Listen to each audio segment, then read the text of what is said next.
આગળ વાત કરીએ સુરતની કે જ્યાં મહાનગરપાલિકાની ઘોર બેદરકારી સામે આવી છે। આ મહાનગરપાલિકાની ઘોર બેદરકારીનો જે પાપ છે તેને સામાન્ય જનતા ઉપર અત્યારે તકલીફ પડી રહી છે।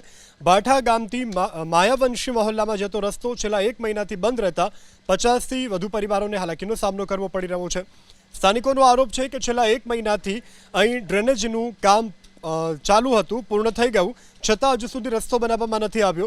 કામ બંધ કરી દેવામાં આવ્યું છે। રસ્તો ન બનતા સ્થાનિકોએ અન્ય ખાનગી જગ્યામાંથી જવાનો વારો આવ્યો છે। સ્થાનિકોનો એવો પણ આરોપ છે કે સમસ્યા અંગે મહાનગરપાલિકાના અધિકારીઓ, કોર્પોરેટરો સમક્ષ અનેક રજૂઆત કરી છતાં હજુ સુધી તેમની આ સમસ્યાનો અંત આવ્યો નથી।